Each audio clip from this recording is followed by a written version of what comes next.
تعود لنادي خيطان التقدم حاضر. خيطان يحاول أن يباغت دفاعات النصر، يحاول محاولة خطيرة. الله، عنفوان خيطان يتجلى بأولى الأهداف لفرقة فلورين.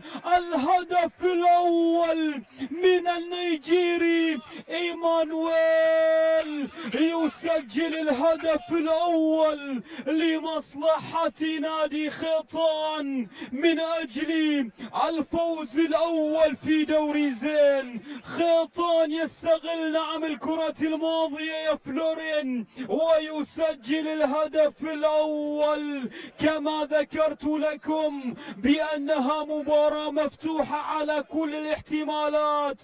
هنا إيمانويل النيجيري نعم يسجل الهدف الأول في شباك العجاجي. لاحظ التقدم اللي كان حاضر، الكرة الماضية من محمد عبيد والمتابعة بيساره وضعها بيساره، سجلها إيمانويل. الهدف الأول لمصلحة خيطان. الله على الأسيست الجميل من محمد عبيد والمتابعة الأجمل والأروع من إيمانويل، أو عفوا من قبل نعم إيمانويل يسجل الهدف الأول.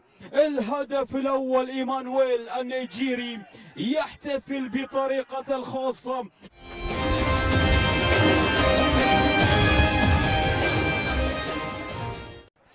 وعندما ذكرت في شوط المباراة الأول انه خيطان قدم اسماء جيده في الكره الكويتيه، دائما المراحل السنيه هي من تصنع النجوم. وهنا نجم المباراه، هنا نجم المباراه، هنا ثاني الاهداف لابناء خيطان. الله على النيجيري برنس يسجل ثاني الاهداف لمصلحه خيطان.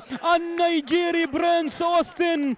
برنس هو البرنس نعم في الكره الماضيه، هو البرنس. وخيطان يتناسى جراح الأمس يا فلورين، يتناسى جراح الأمس ويسجلون ثاني الأهداف. الله على النيجيري. لاحظ التقدم في الكرة الماضية. برينس أوستن مر فيها، صوبها قوية. الله الله الله، تصيب الشباك النصراوية، تصيب الشباك العنابية، يأتي بهدف الاطمئنان. الله على التمريرة بالكعب جميلة من الكاميروني إلى النيجيري. هدف نعم بعلامة إفريقية يسجل لمصلحة النصر. الله على دونوفان. وبعد ذلك برينس أوستن يأتي بالضربة الثانية، يأتي بالإصابة الثانية، يأتي بالفرحة الثانية.